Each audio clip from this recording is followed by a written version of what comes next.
तो ये सवाल बहुत ही मतलब एक क्रांति का सवाल है। इसलिए बाबा साहब बोलते थे कि 2500 साल से लगातार क्रांति और प्रतिक्रांति के दौर से लोग गुजर रहे। और 80 और 90 के दशक में कांशीराम, मुलायम, पासवान जी ये बहुजन नेता सत्ता में आए थे। वो एक क्रांति का दौर था, सोशल रेवोल्यूशन का दौर था। अभी वापस जो मनुवादी ताकतें सत्ता में आई है वो प्रतिक्रांति का दौर आहे आणि बांदिवडेकर साहेब प्रॅक्टिकल काम करतात फील्डवर. मला जरा लखनौला जायचं म्हणून जरा लवकर तुमचा टाईम घेते. ओबीसीची जातनिहाय जनगणना हा खरं म्हणजे कळीचा मुद्दा बनला आहे.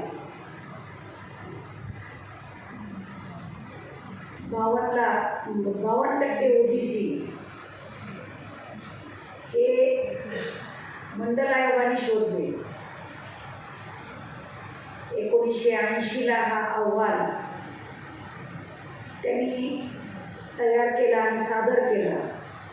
तोपर्यंत जनता पार्टीचं सरकार गेलं होतं. तो पुन्हा मंडल आयोग बस्त्यात बांधून ठेवला गेला.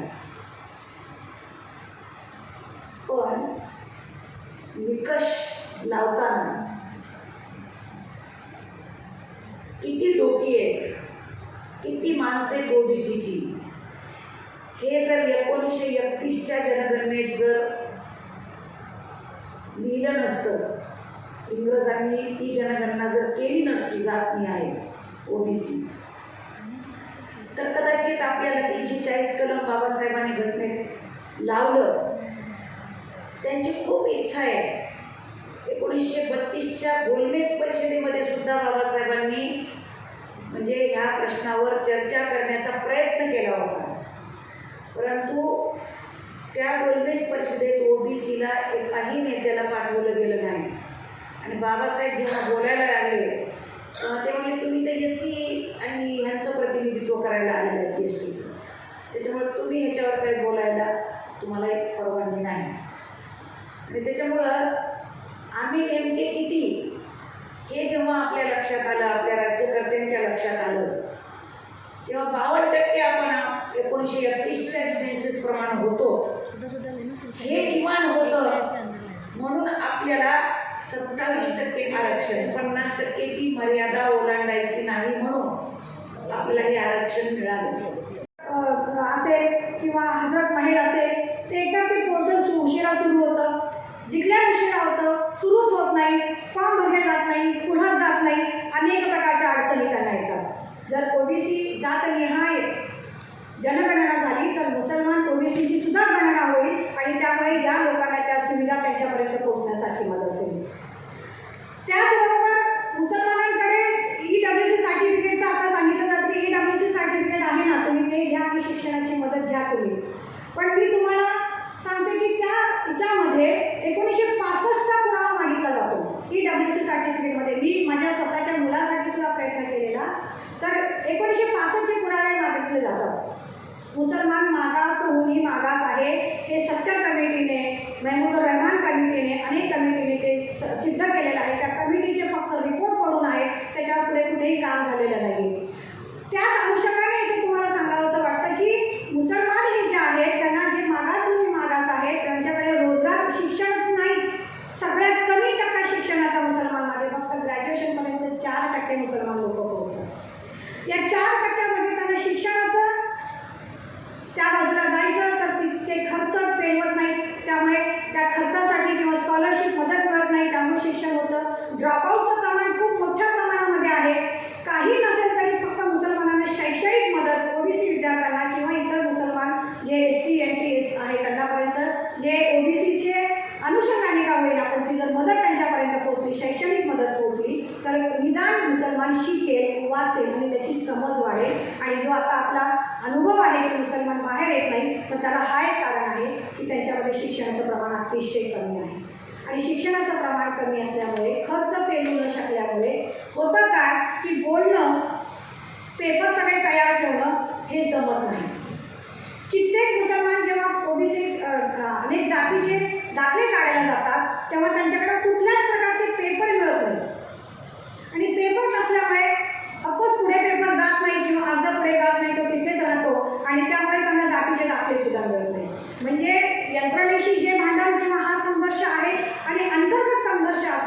की नेते मंडळी म्हणतात की मुसलमानामध्ये जाती व्यवस्था नाही आहे, पण नाही, मुसलमानामध्ये भारतीय पद्धतीनुसार जातीची उतरंड लागू आहे. जैसे उभार होता है बहुजनों में, और इसलिए बहुत बड़ी डिमांड ओबीसी की आई है ये जनगणना को लेकर. उसके साथ 22 प्रतीकों का मुद्दा आया है, क्योंकि वो सांस्कृतिक क्रांति का भी सवाल है. ठीक है.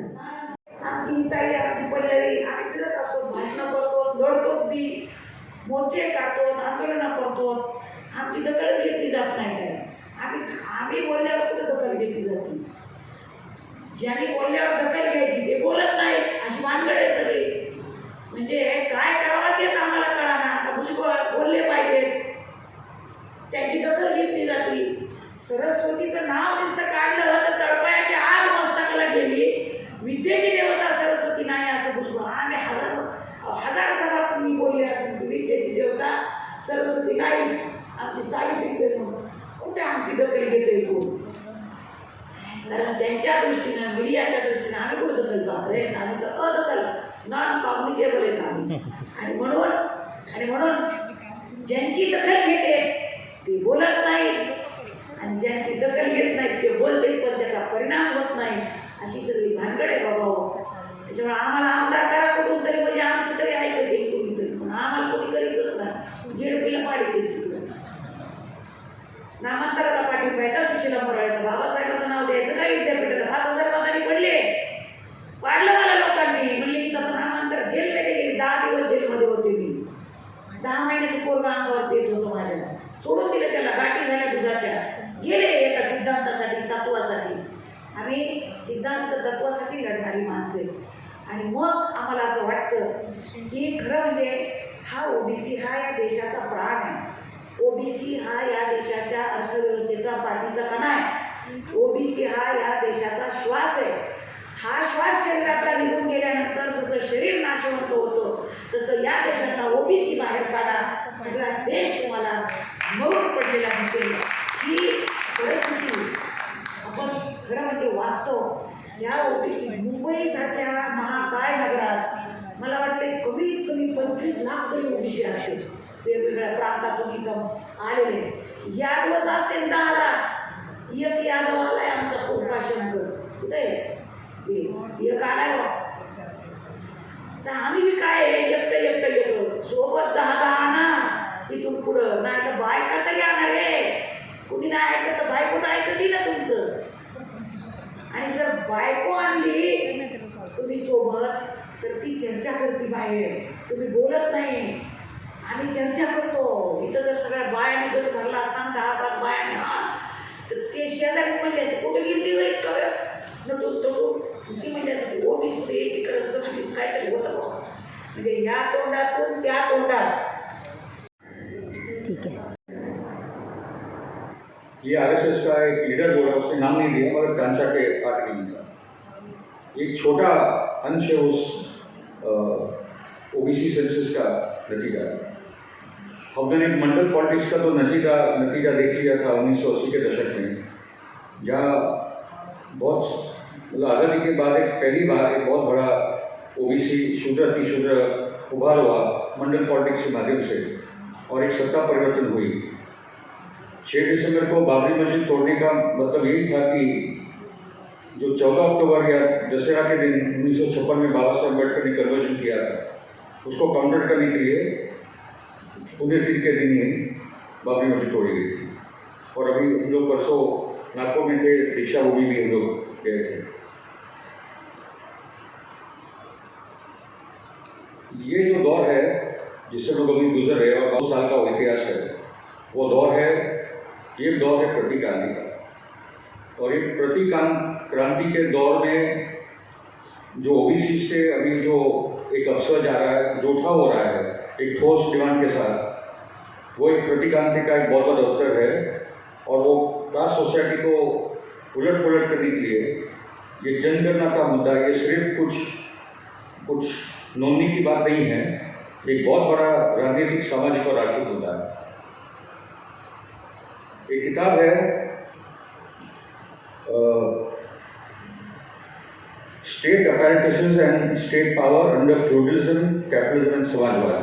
मतलब किस प्रकार से एक सरकार करती है जब फ्यूडलिज्म, पूंजीवाद और समाजवाद के कॉन्टेक्स्ट में वो किस प्रकार से ऑपरेट करती है। वैसे एक लेखक लिखता है कि जब रूलिंग कास्ट इंडिया में, क्योंकि यहाँ तो क्लास का सवाल कम है, कास्ट का सवाल ज़्यादा है, तो एक किताब लिखी जानी चाहिए जिसका टाइटल हो कि state apparatuses and state power under Brahmanism in a constitutional democracy. मतलब कि जब एक कॉन्स्टिट्यूशनल डेमोक्रेसी होती है, एक लोकतांत्रिक कॉन्स्टिट्यूशनल डेमोक्रेसी, उसमें स्टेट पावर अंडर ब्राह्मणिज्म कैसे ऑपरेट करता है, और ये उसी का भी ये हो, ये जनगणना नहीं होने दिया है। आज का जो प्रोग्राम रखा गया है वो ओबीसी संघर्ष समिति की तरफ से रखा गया है। ओबीसी जाति न्याय संगठना, जाति न्याय जनगणना हो, इसके लिए हमारा ये कोशिश है ताकि देश का जब आर्थिक नियोजन होता है उस वक्त जो समाज के दुर्बल, वंचित, शोषित घटक है उन तक उनके रोजगार के सवाल है, या तो एजुकेशन के सवाल है, उनका रहन सहन कैसा है, या तो उनको जो मूलभूत सुविधाएं मिल रही है या नहीं मिल रही है, क्योंकि हर एक इंसान, हर एक भारतीय इस देश का घटक है, उसके सुविधा के लिए, उसके कल्याणकारी जो भी योजना है उस तक पहुंचने के लिए जाति न्याय जनगणना हो, इसलिए हम आज ये प्रोग्राम ले रहे हैं और यही हमारी मांग है। पहले तो हम ये चाहते हैं कि सरकार जो भी जनगणना करने के बारे में अभी अग्रिम भूमिका ले रहा है तो वो यही सोचे कि जाति न्याय होना चाहिए, क्योंकि अगर ओवरऑल अगर होता है तो कौन से तबके के लोग कितने हैं और उन तक वो सुविधाएं पहुंच रही है या नहीं पहुंच रही है। काफ़ी बड़ा है हमारे देश की लोक संख्या, तकरीबन 1,34 करोड़। इतने बड़े पैमाने पे अगर ये हमारी लोक संख्या है तो उन तक हर बात पहुंचने के लिए उनका अगर रिकॉर्ड होता है तो वो रिकॉर्ड के हिसाब से उन तक सुविधाएं पहुंचाई जा सकती है।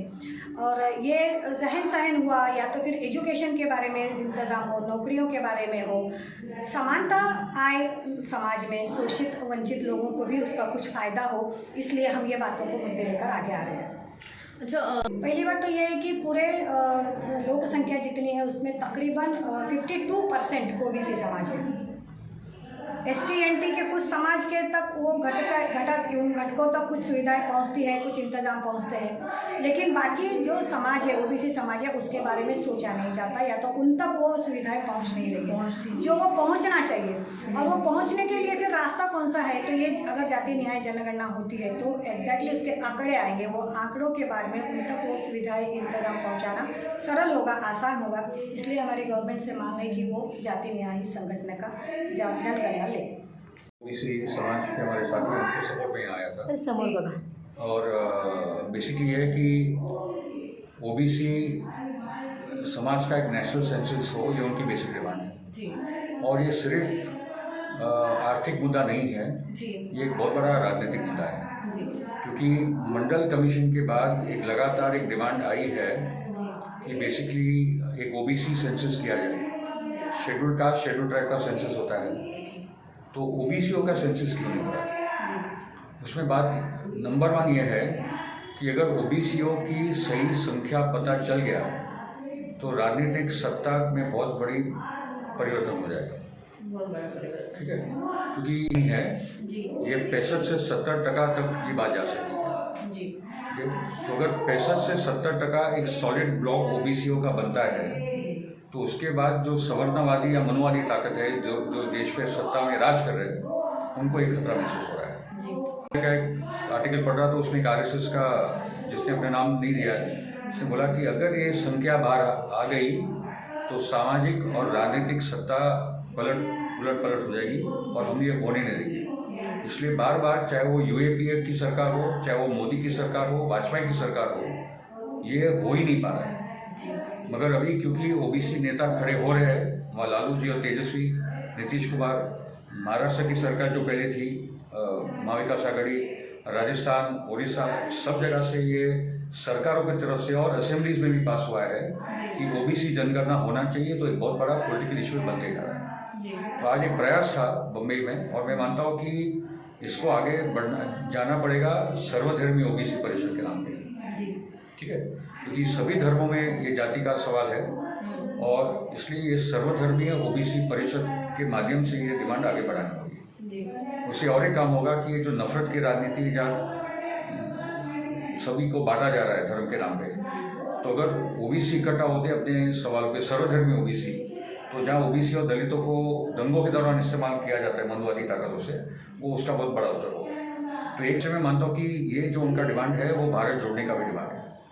अगर आपके पूरे पॉलिटिकल, इकोनॉमिक और एजुकेशन जो शैक्षणिक व्यवस्था में अगर सबको अपने पॉपुलेशन के हिसाब से, संख्या के हिसाब से स्थान मिलता है, तो शेयरिंग ऑफ पावर होता है, सबको एक समानता और समता की बुनियाद पे फिर देश की जो रिसोर्सेज है वो इनको मिलता है।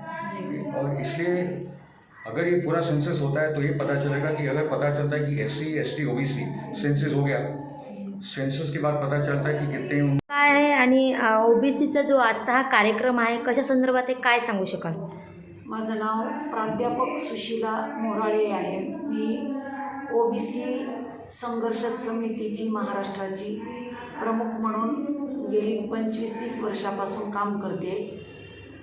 आजचा हा जो कार्यक्रम ठेवलेला आहे OBC एकीकरण समितीच्या वतीनं OBCची जातनिहाय जनगणना झाली पाहिजे, हा या लढ्यातला सगळ्यात महत्त्वाचा बिंदू आहे. आणि ही जनगणना जोपर्यंत होत नाही तोपर्यंत खऱ्या अर्थानं OBC हा अजेंड्यावर किती आहे हे समजू शकत नाही आणि खऱ्या अर्थानं त्या OBCला न्यायही मिळत नाही. तुम्हाला असं का वाटतं की OBCची स्वतंत्र जनगणना व्हायला हवी? काय कारण आहे त्यामागचं? या देशामध्ये जात नावाचं वास्तव आहे आणि हे जात नावाचं वास्तव असल्यामुळं हा 12 बलुतेदार समाज, 18 अलुतेदार समाज, गावगाड्यातला महत्त्वाचा घटक, साडी, माळी, तेली, कोष्टी, तांबोळी, हातार, मण्यार, लोहार, काटिक, अंजारी, वंजारी, पिंजारी, छप्परबंद, 12 बलुतेदार ज्याला आम्ही म्हणतो, मंडलनी, BP मंडलनी ज्या जाती शोधल्या, भारतात एकूण 6,743 जाती आहेत. त्यात OBCच्या मंडल आयोगानं शोधलेल्या जातींची देशभरातली संख्या 3,743 इतकी आहे. आणि महाराष्ट्रात मंडलनी शोधलेल्या जाती ज्या होत्या त्या 272 आहेत. आणि आता त्याच्यात वाढ होऊन ती संख्या जवळपास 350च्या पुढं गेलेली आहे. म्हणजे ही संख्या आहे OBCची. पण यांची जी काही टोटल संख्या आहे ही फक्त जातींची संख्या आहे. जातनिहाय जनगणना झाल्याशिवाय OBCला खऱ्या अर्थानं ज्या स्कीम्स केंद्र सरकारकडून इम्प्लिमेंट व्हायच्या त्या लागू होत नाही.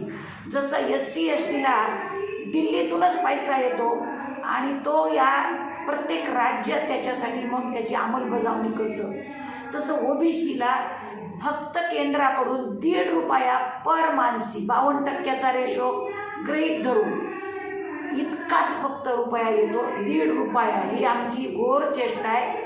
आणि म्हणून आमचं बजेट आम्हाला स्वतंत्र मिळालं पाहिजे.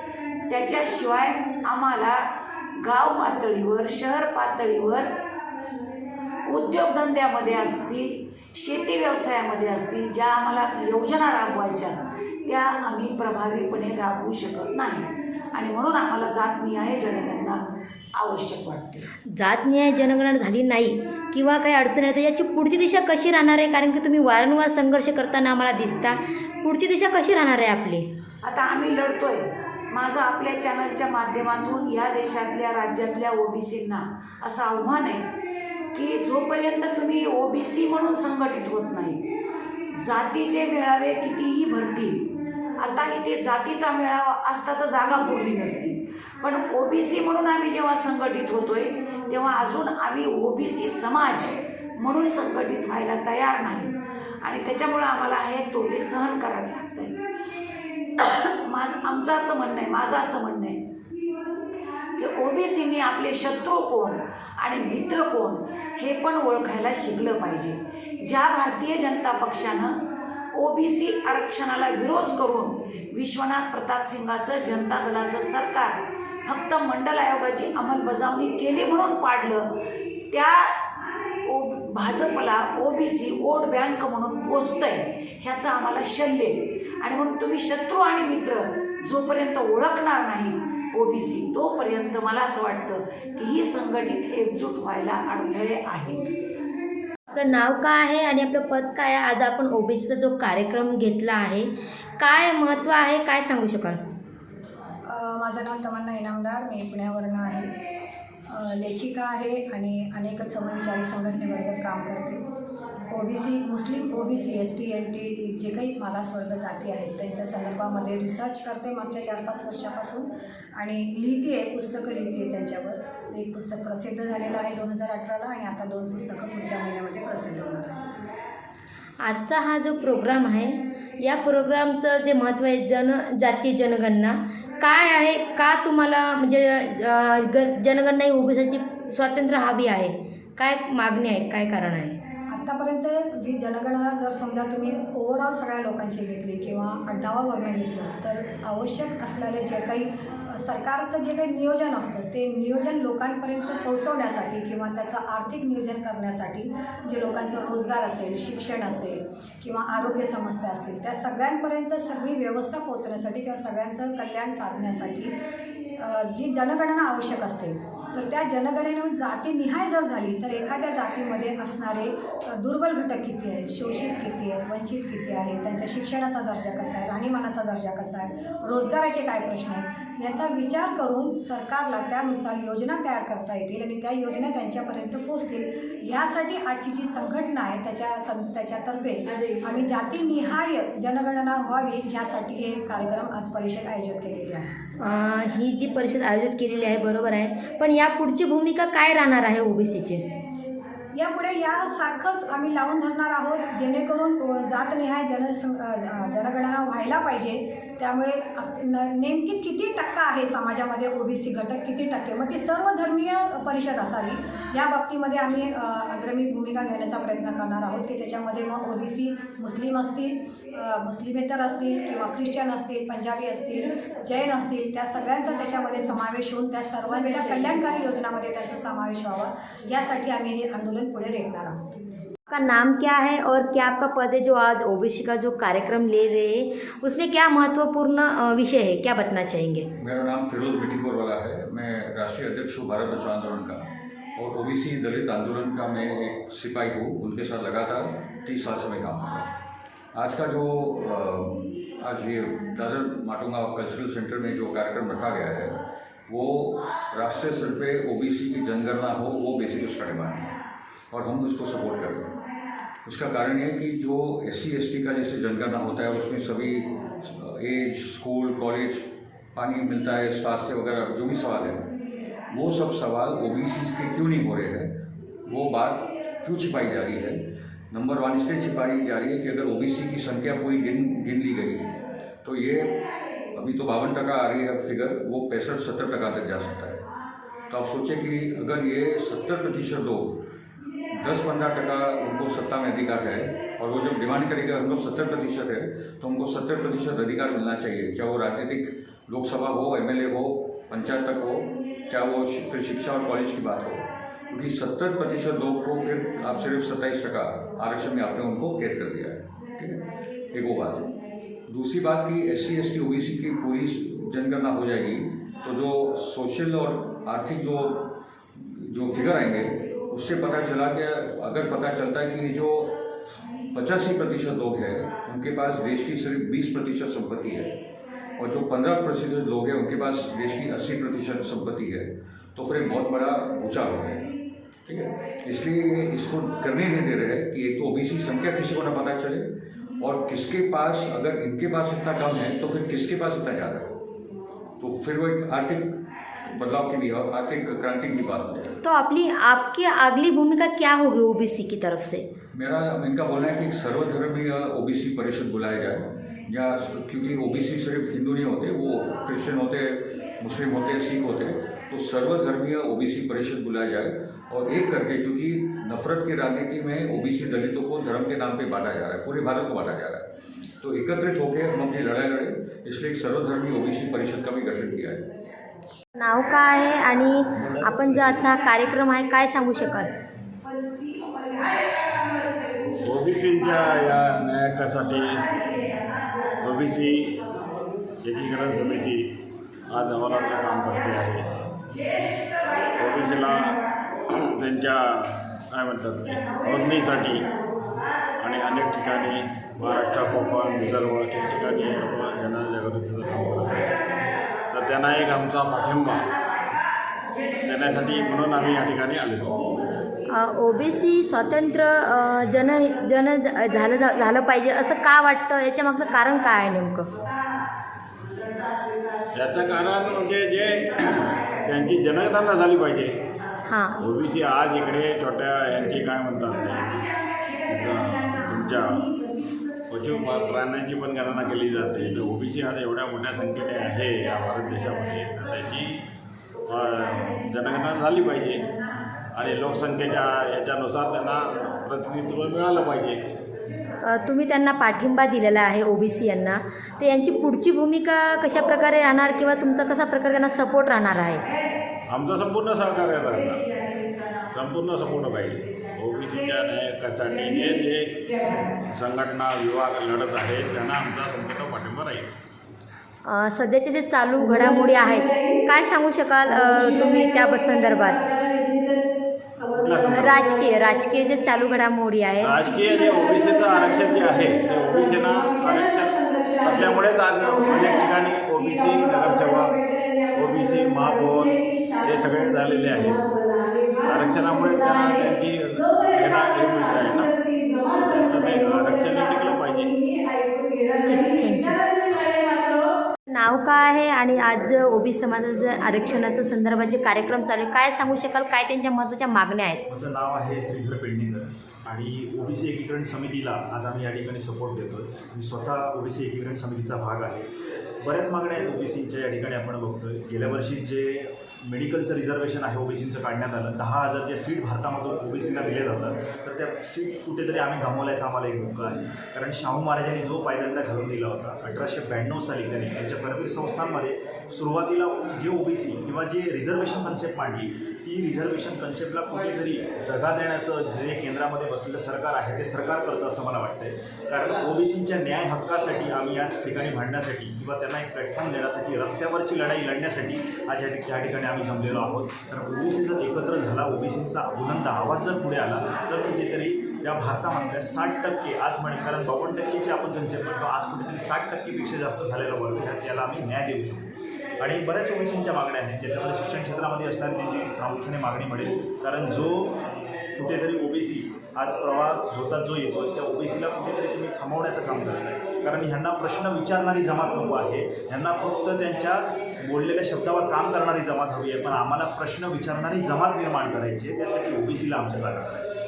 ओबीसीच्या संदर्भात जी भूमिका मांडली आपली ती बरोबर आहे. संघर्ष करताना नेहमीच ओबीसी समोर दिसते, पण या संदर्भात ओबीसीची समोरची भूमिका काय राहणार आहे? या पुढची भूमिका काय असणार आहे? या ठिकाणी आम्ही जी न्याय हक्कासाठी जी आमची न्यायालयीन मार्गाने जी काही लढाई असेल ती आम्ही लढण्यासाठी तयार असू. जर रस्त्यावर उतरावं लागेल, रस्त्यावर जर आम्हाला मोर्चे आंदोलन करावे लागत असतील आणि रस्त्यावरची जर लढाई जिंकायची असेल तरी पण आमचा ओबीसी बांधव हा तयार असतो. नाव काय आहे आणि आपण आज इथं उपस्थित दर्शवली आहे या कार्यक्रमाला ओबीसीच्या, काय सांगू शकाल? नमस्कार, मी गुरुनाथ मिटगावकर, भारतीय जनता पार्टी ओबीसी मोर्चा मुंबई महामंत्री आहे. आणि ह्या कार्यक्रमाला आज ओबीसीचा जो कार्यक्रम ठेवलेला आहे त्यासाठी आवर्जून उपस्थित यासाठी राहिलो आहे की ओबीसीला आरक्षण मिळवण्यात म्हणजे बीजेपीच्या प्रयत्नाने आरक्षण मिळालेलं आहे.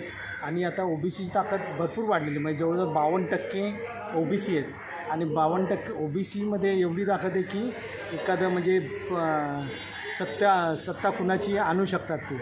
आणि आत्तापर्यंत ओबीसीवर खूप अन्याय झालेला आहे, त्यांना न्याय बरोबर मिळत नव्हता, पण आता भारतीय जनता पार्टीच्या कालखंडात त्यांना न्याय मिळालेला आहे. आणि त्यामुळे आम्ही सर्वांनी भारतीय जनता पार्टीचे म्हणजे खूप आभार मानलेले आहेत आणि भारतीय जनता पार्टीत पण शुभेच्छा दिल्यात आणि आवर्जून मी ह्या ओबीसी या कार्यक्रमाला त्यासाठी हजर राहिलो. त्यांनी ओबीसीची स्वतंत्र जनगणना व्हावी अशी मागणी करता आहेत.